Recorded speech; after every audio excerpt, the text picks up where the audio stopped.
Barry Farrell from William Carey. Very grateful to have you on, Baz. First of all, if you could just kind of give us a bit of a brief introduction into yourself and what you kind of do at William Carey and how you've got there, really, if that's possible.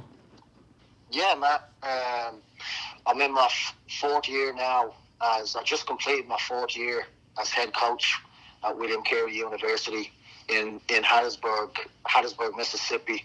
I actually was recruited to go and play at William Carey from Ireland back in the day, 2001, and ended up graduating, got my degree at William Carey, and kind of just went through different roles, and then eventually to where I am today as a head coach.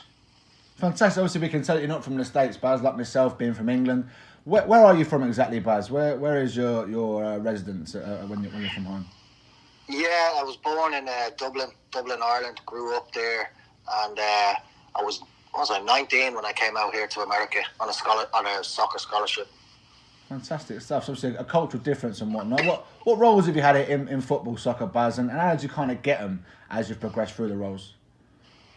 Yeah, I've had numerous, pretty much every role at William Carey in relation to a coach. You know, I've been a student coach, a voluntary coach, a part-time coach. I don't like the word, but an interim head coach as well, and then head coach itself over a number of years. Those jobs, the head coach job was kind of, I don't want to say it's just kind of fallen into my lap, but I was a full-time assistant coach, and the opportunity came about 5 years ago, and had an opportunity to be the interim head coach, and was lucky enough to get the full-time coaching job. Fantastic. Obviously, you speak about your current role being a head coach. I mean, what did you decide to choose that role, Baz, and how did you manage to kind of get your hands in it after such a long time of work? Yeah, I mean, I was an assistant coach, and I worked in different departments in the university, in student activities, intramurals, obviously the soccer as well.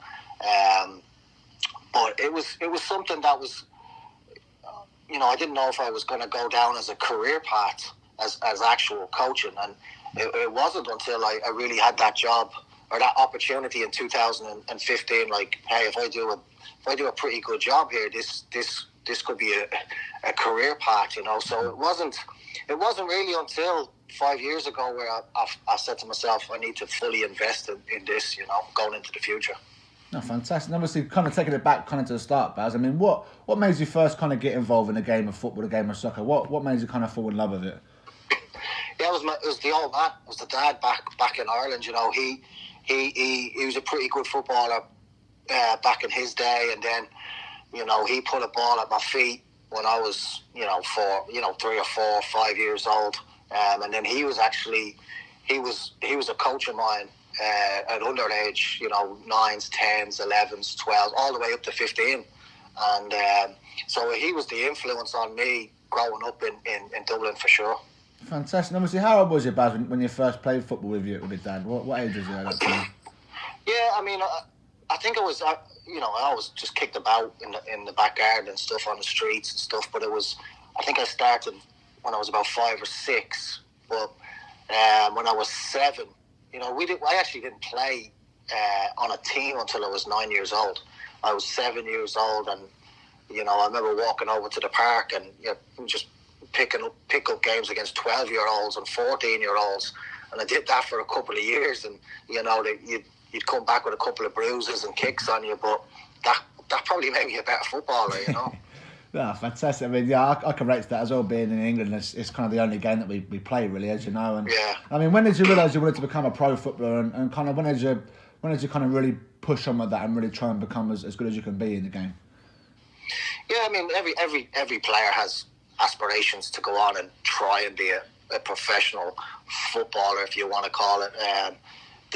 With me, it was just a sacrifice. You growing up, and you don't really realise what you have to give up, the social life, etc., to be a full-time pro. You've got to be a little bit lucky as well, and getting the right opportunities and scouts watching you play.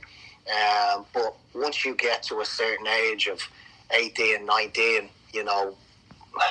I don't want to say it's too late. It's never too late, but you kind of look at different avenues or where you can go, and that's where America and this, the soccer scholarship kind of opened up for me. I was playing a good standard back in Ireland.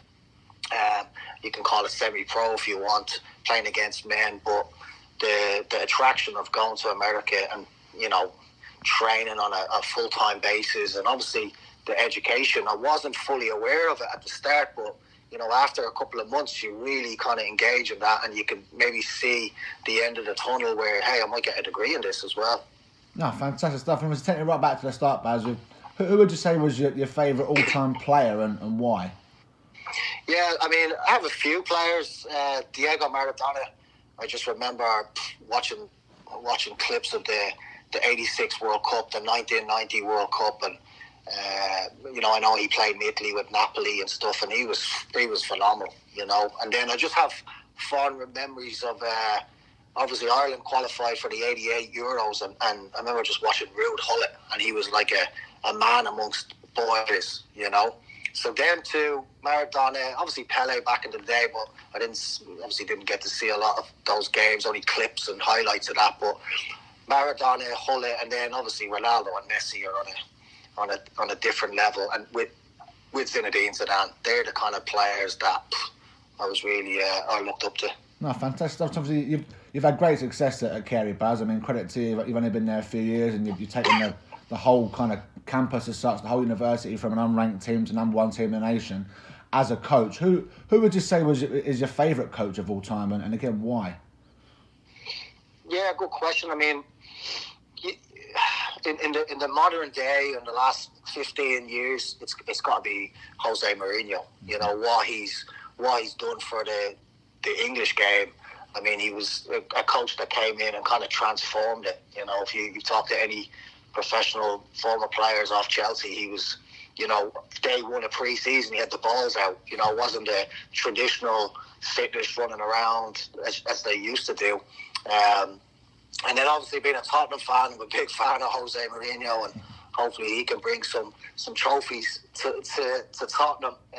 But I'm a big fan of Pep, and I said it before, Zinedine Zidane. I've seen some sessions, and I know they've won unbelievable trophies at Real Madrid, but I still believe he's underrated as a coach, if I'm honest. No, fantastic, brilliant stuff, Baz. That leads next on beautifully on to our next question. Who's your favourite all-time team? Well, obviously mine Spurs. I know the answer you're going to give, but yeah. Why are you such a big Spurs fan, Baz? What's the reason for that? Yeah, again, goes back to the old man. The dad was a Tottenham fan, and had an opportunity to go over and watch Tottenham play at White Hart Lane when I must have been 8 or 9, and going into the Tottenham store, the shop, seeing obviously Tottenham play. Watched them a little bit later when Blackburn won the league. I remember we had Klinsmann, and we had an opportunity to go over as the club team, and we watched Tottenham train, watched them play, the whole lot, and just watching. And I was a little bit older. I think I was 14 then, but I mean, you just fall in love with a team when you know the stadium, the fans, and obviously your dad has a big part of that. So since that, I've always been a Tottenham fan. No, brilliant stuff. Obviously, you speak there, Baz, about the importance of going and actually watch games. I mean, obviously in the US, it's still growing over here, the game, and it's taken off, and obviously kids, it's hard for them to really be able to watch games. And how important would you say it is to A, be able to go and watch games, but B, go and watch games live? What's the difference between watching a game and then B, watching one live as opposed to the comfort of your own home? Yeah, I mean, I don't think enough kids actually in this country watch a lot of live games. It's got better, but getting up at 6 o'clock in the morning, it's important, to actually see the level, watch the level, get to know whether it's Spain or England or anywhere around the world. Just watch live football, live soccer games. But the difference is there's no comparison to actually going and watching a live game. Mm-hmm. I mean, and seeing little bits and pieces of, like, going back to Tottenham and Klinsmann. I didn't watch the game. My dad's like, don't watch the game. He goes, watch Jurgen Klinsmann play. Because I was a striker, a forward, and he's like, watch his movement off the ball, and then you get to see the team. do the warm-ups and the training, but before and then afterwards, we'd stay around for about 45 minutes after the game. The lads are doing fitness. It's like you don't see that in a live on TV, So, and you just fall in love with the game or that particular team if you go and watch that game live, if you're lucky enough to see them. No, great stuff, Baz. I totally agree. And obviously, talking about the players there, and obviously the things you can see from the pros and the up close and personal. I mean, as a coach now and a coach who's had great success at Carey and whatnot, I mean, what do you look for players, Baz, and kind of what kind of sets players apart from the rest and the ones you're looking to try and get?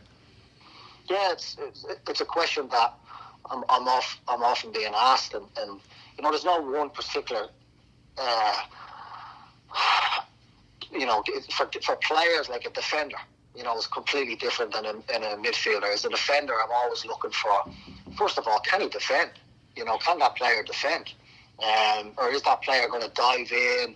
It's kind of a red flag for me when I see highlight videos of defenders, and there could be good tackles, but I'm like, did he really need to dive in that situation? Could he have just stood off, or maybe pretend to tackle, then the player tries to make a move and just intercepts it and passes along? That's, for me, that's important as a defender. Can that actual defender defend? Midfielders, a little bit different.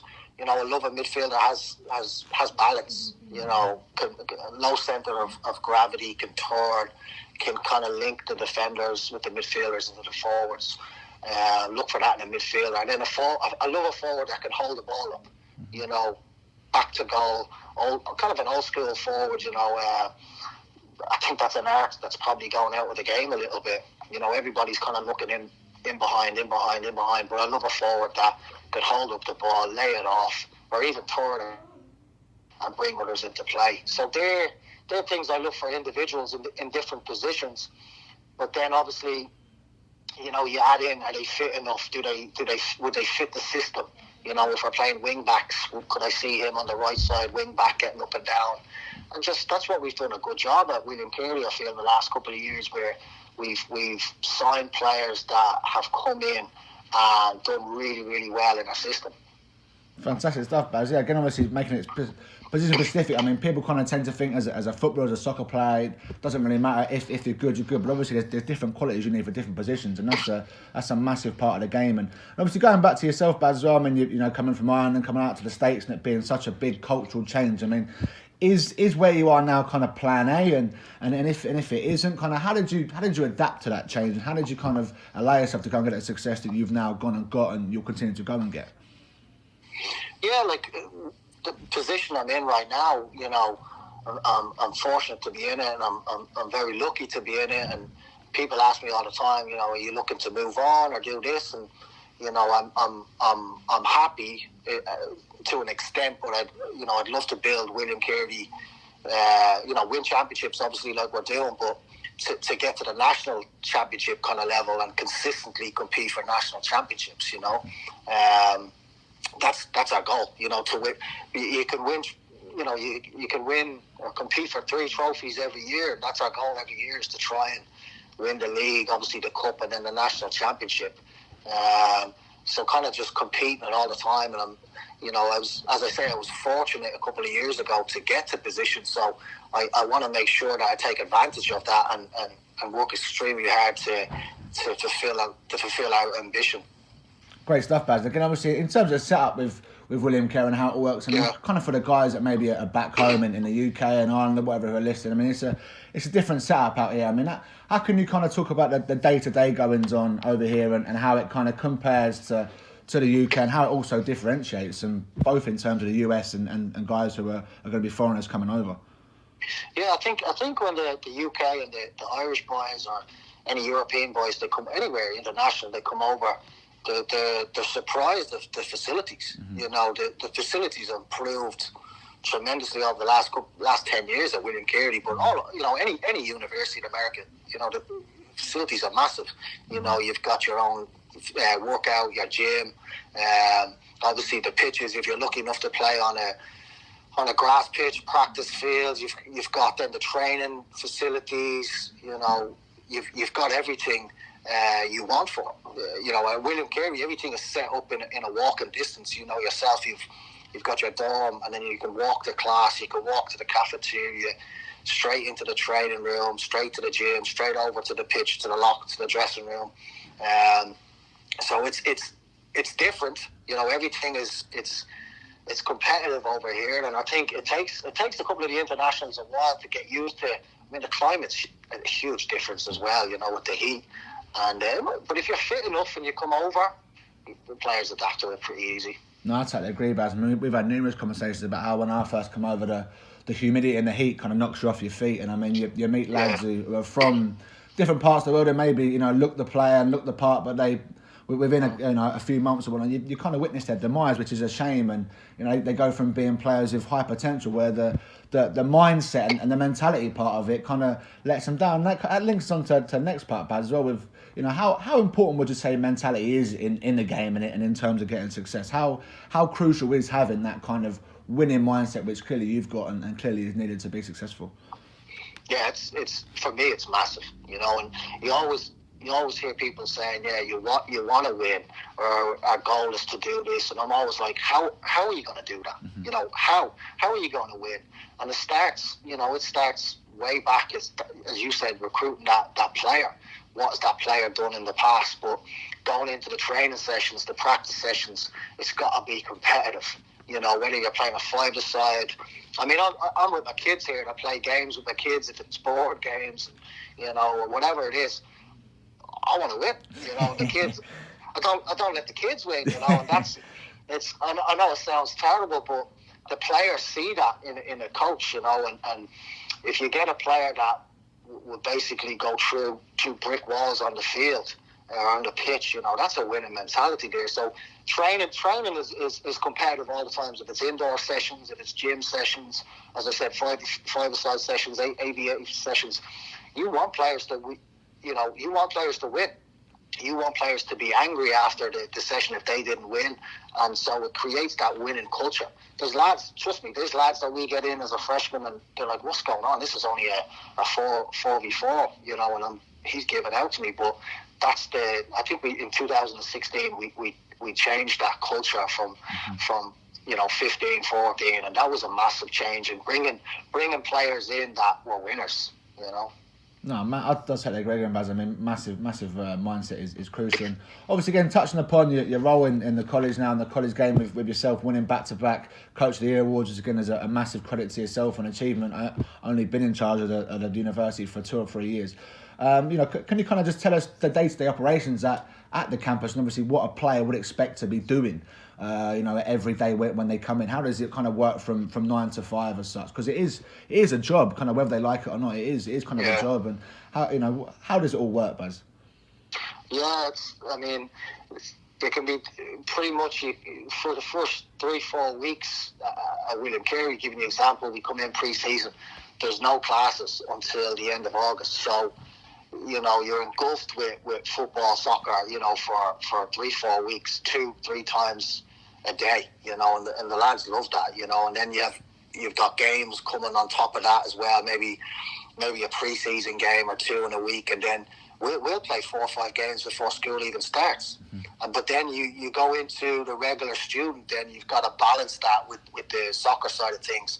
So a typical day could be on a Monday, getting up at 8 o'clock, maybe getting a bit of breakfast, you know, going to a class at 8 o'clock, walking back over at 10 o'clock, you know, going to the cafeteria for lunch, go back, maybe you have a nap for an hour or 2, then you're going to training 2-3 o'clock for an hour and a half.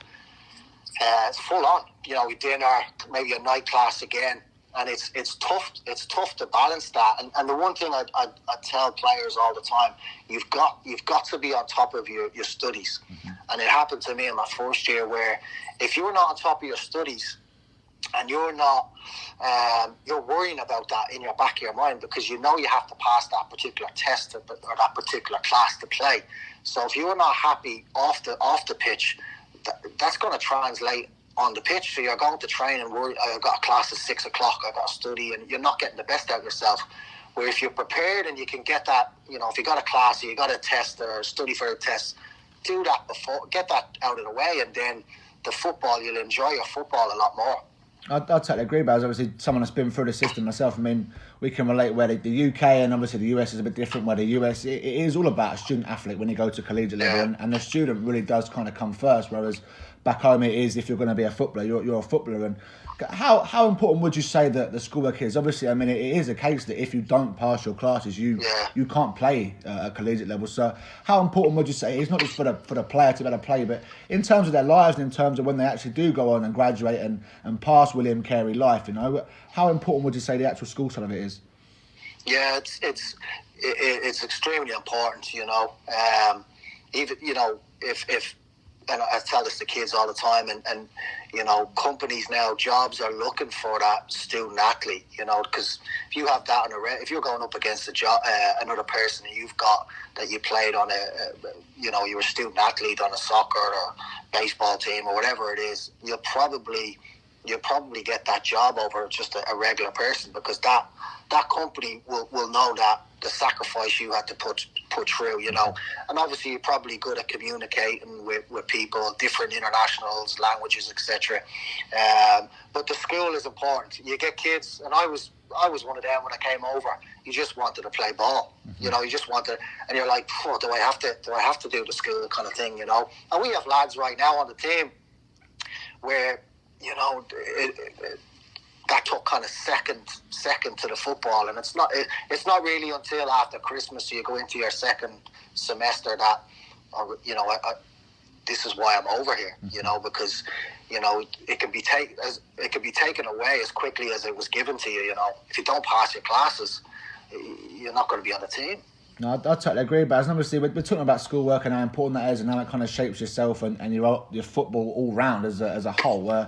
You know, kind of what advice would you give to parents who want the best for their kids and obviously are pushing their kids to become the best? I mean, I think the word you used before, balance, is key. I mean, there's a difference between wanting to win and actually knowing how to win. What advice would you give to parents with their kids to enable their kids to get the best success? Yeah, I mean, the parents, good question. Parents are hugely important, you know, as try to put them in the right environment. You know, can you put them on a team where they are enjoying their soccer? You know, they're improving as a player. You know, are they looking forward to going to training sessions, or is it just more of a job? Or, you know, come on. So you've got to give. You got to, as a parent, you got to put them in those situations, those positive environments, and also you got to let the player kind of sometimes take control. You can't do everything for a player. You know, it's a red flag for me when I get emails and I can kind of sense or sniff that, hey, that's not the player writing that email. That's the parent, you know. So, you know, so give the player, give your son or daughter more responsibility in doing the research of going out, contacting a coach. You know, just find them on the website, contacting them.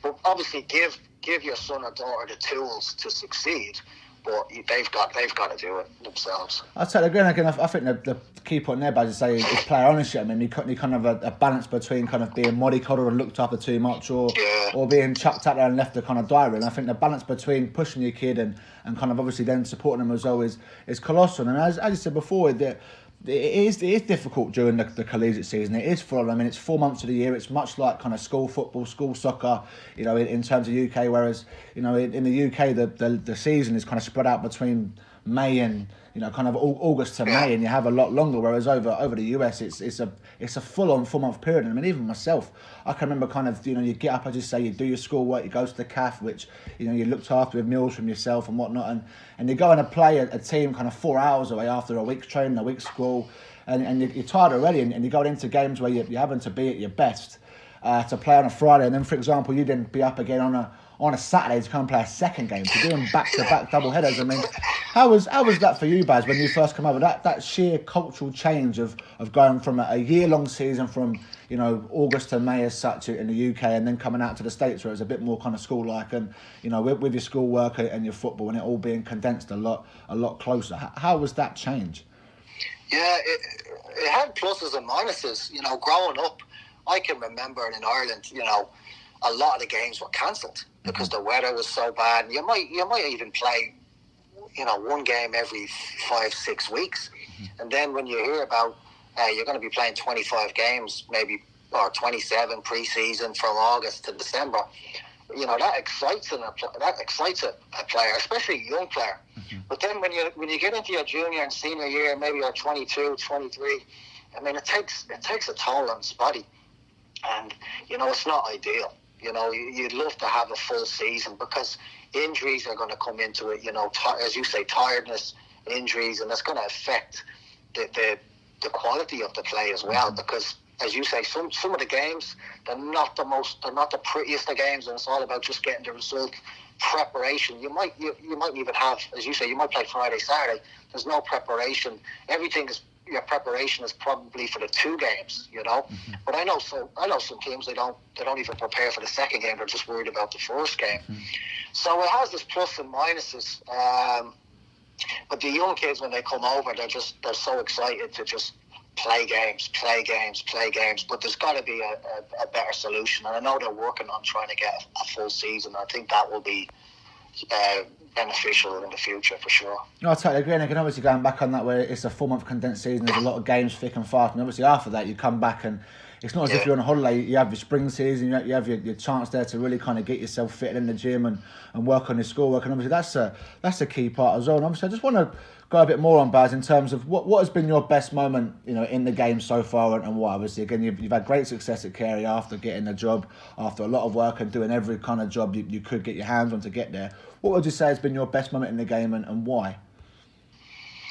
Yeah, I mean, that period between 2015 as a kind of interim head coach and 2016, you know, the 2016 season, I mean, we winning the league and then winning the cup and qualifying for the national championships and doing quite well in Delray, Florida. I think that's, when I look back on it, even though we've done well in recent years, that's probably the most memorable experience, because coming on as a head coach, you have doubts in your mind. You know, are we doing this right, or you know, am I struggling? And obviously, when you get the chance to win games and close out and win a conference tournament where we probably weren't the strongest in the final, but we found a way to win it. And I found the best kind of thing we did was we managed the players pretty well, I thought, in those early years. But to come away with winning the double in a first year as head coach when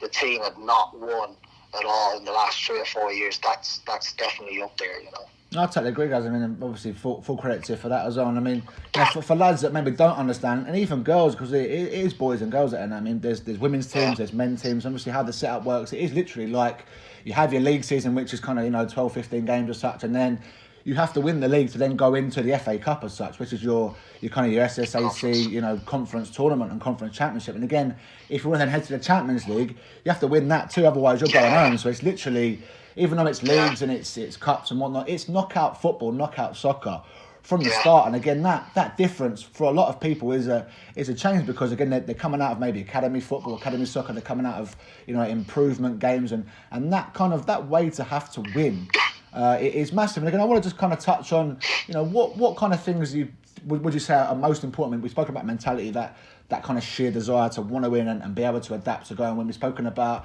you know, the ability, kind of how good you have to be to go and win. And obviously, in the States, you have athleticism is kind of prioritised, and you know, we just want to look at what really makes up a player to be able to succeed at collegiate level, and what can then allow them to go and enhance themselves once they've graduated going forward.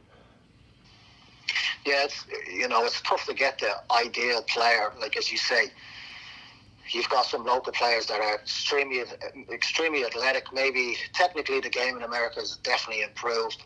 You know, you've got lads in Spain that you know, technically are wizards on the ball, but maybe struggle athletically a little bit with the, you know, they don't stretch. We keep on saying with our Spanish lads, you know, you got to stretch, you know. And that's always a trouble in year one for some of the internationals. But there's just, for me, and I keep saying it goes back to balance. I can't have, you know, and you see it kind of maybe in Division 1, I can't have 15 just pure athletes, you know. We want to play an attractive style of soccer, football, and, you know, having a balance of, or a breakdown of different attributes You know, because if you're athletic and you're unbelievably technically, and you know you're a wizard on the ball, you're probably going to the next level. You know, so every player has some kind of weakness, and if we can bring different players, different types of players together and help each other, you know, obviously as a coach, but a player will always look at another player and go, you know, what a player he is, what is he doing? I want to do that. Or you know, someone's in the gym, UK Irish lads, they struggle in the gym year one, and you know, how is he so athletic? How's he so fit? Well, you know, follow him. You know, copy him what he's doing in the gym.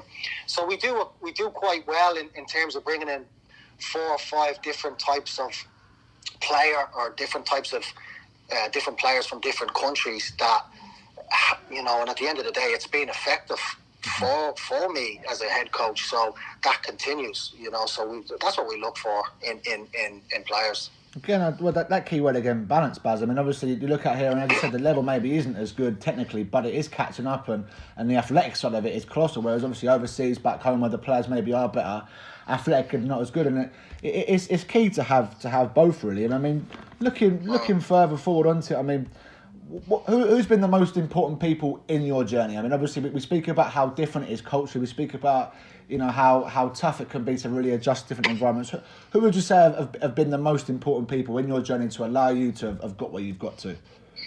Yeah, I mean, you know, the old man was the first one that comes to mind, and I don't want to say he's the only one. There's been plenty of people along the journey, if you want to call it, but he was the one that put the ball at the feet. He was the one that, you know, coached me, and I guess, you know, I learned a lot off him, you know, and he always said to me, you know, growing up, make sure you do whatever you do in life, make sure you enjoy it, because you're going to be doing it for 30, 40 years or whatever. So, and you know, he won't mind me saying this, but he was in a really good business job, but he hated his job, you know, and he always says, geez, you know, I'd love to be able to bring back the memories and be able to kind of go over to America and do the same kind of route.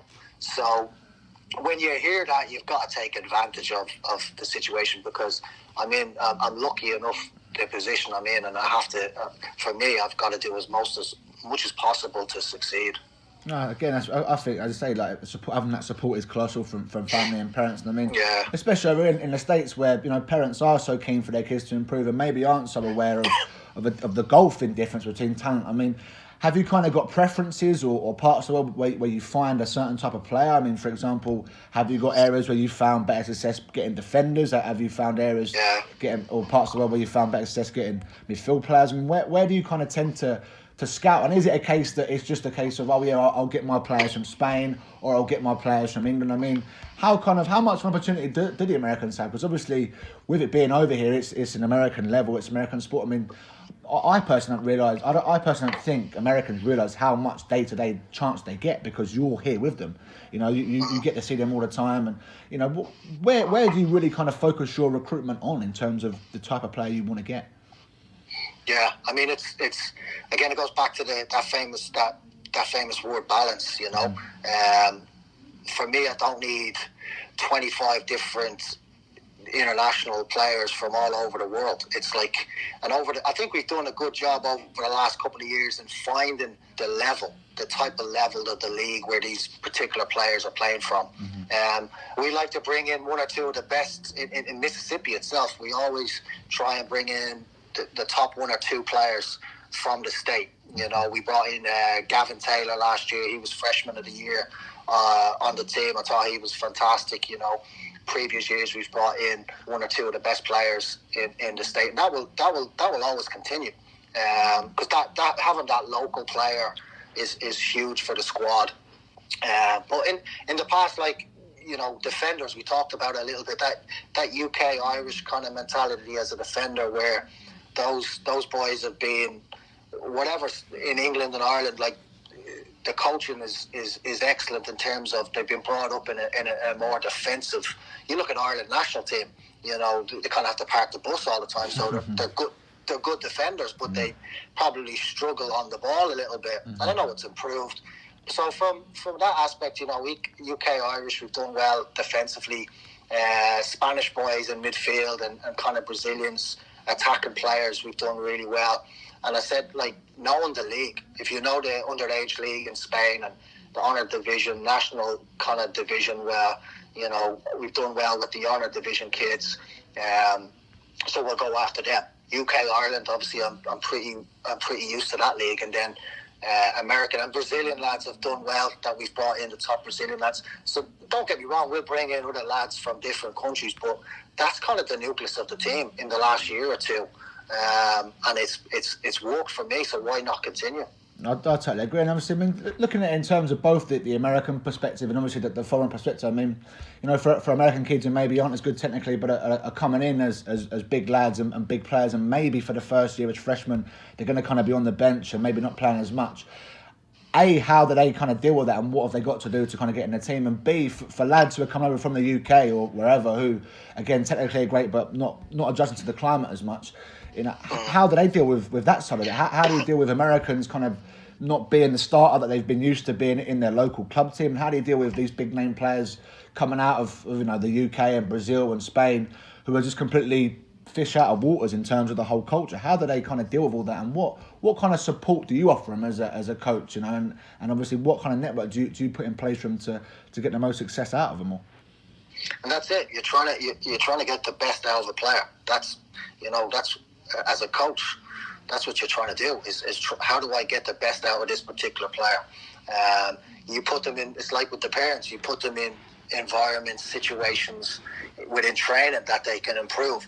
We bring a young local kid in, and he has the talent to succeed. Maybe speed of play isn't right at the moment, but you put him in with 4 or 5 lads, European lads that are up to the speed of play, but they may be struggling in different other aspects of the game.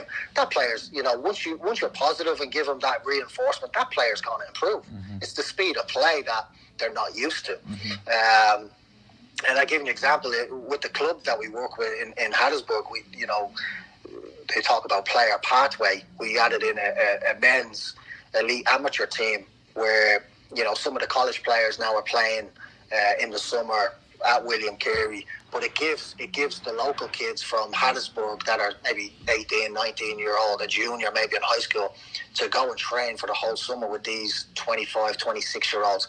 And I've seen the benefit of that with our local players in the community. Mm-hmm. Going back then again with the internationals, first couple of weeks it's tough coming over with the heat and environment, but again, that's the recruiting part of it. You've got to make sure that you're bringing in a player that is going to stick around, and he's not going to leave after 2 weeks because it's too hard for him.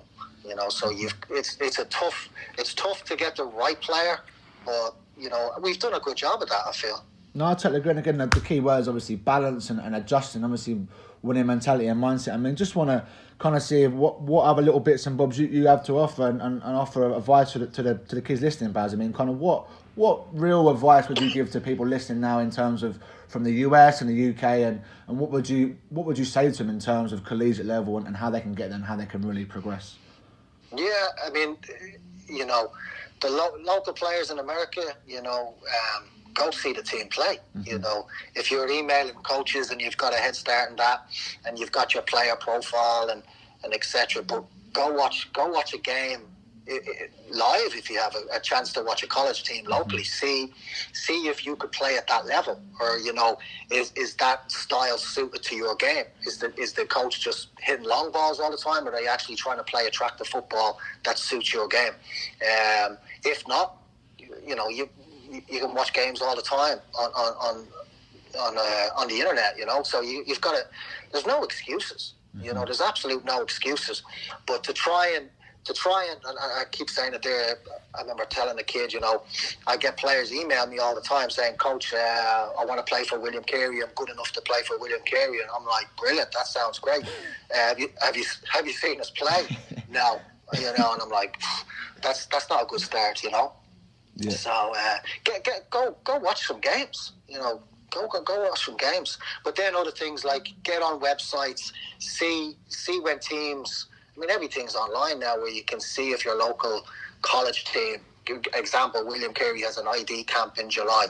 You know, you can go on, sign up. It's a 1 day. You go in.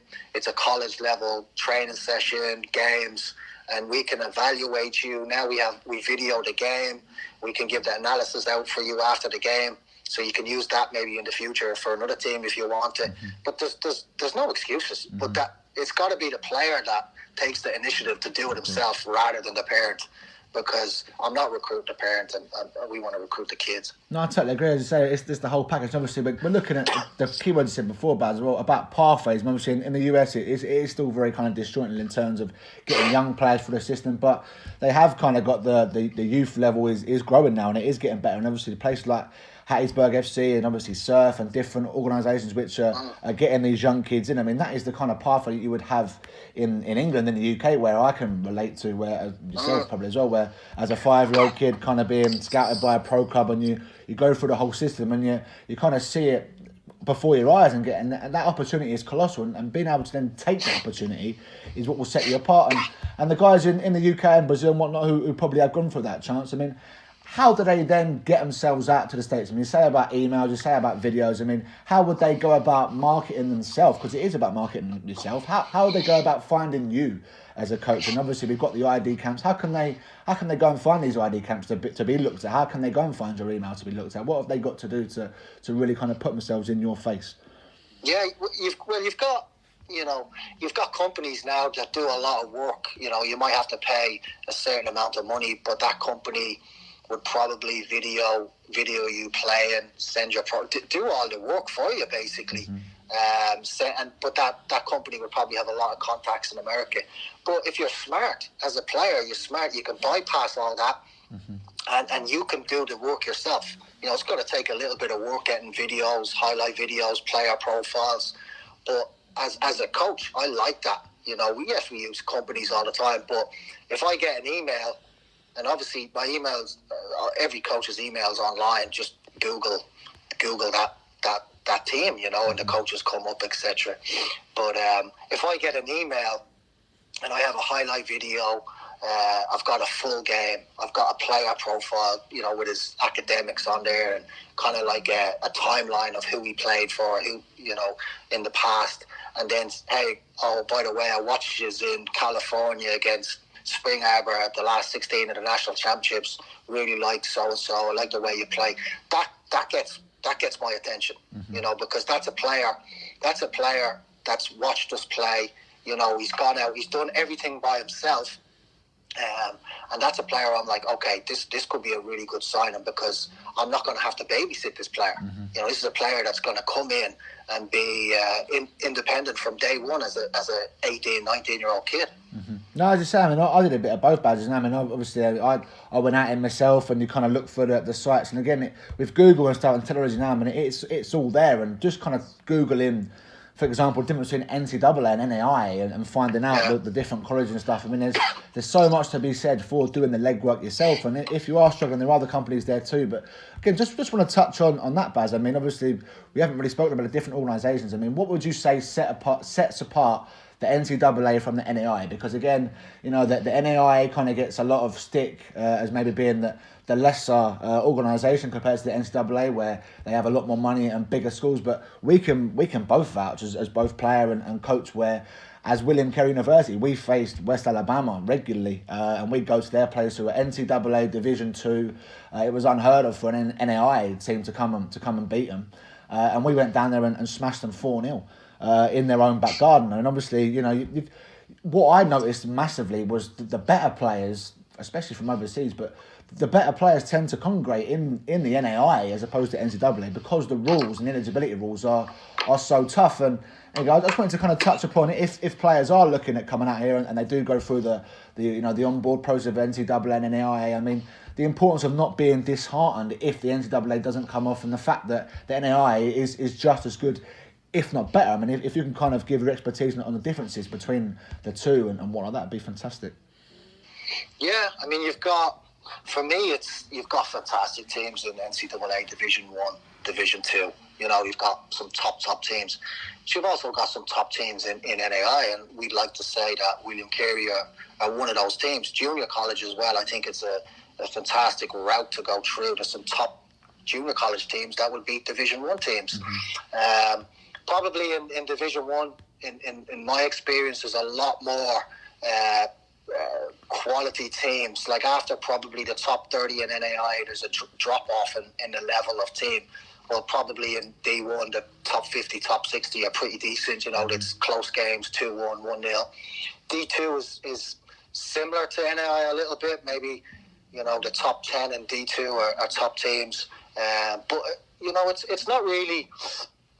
You know, I always say to a kid, listen, if you can do your homework and you can, you know, get recruited by an NCAA top 25 team, that's a great shout. But anything after that, you know, look back on the last 3-4 years, you know, are they winning 3-4 games a season?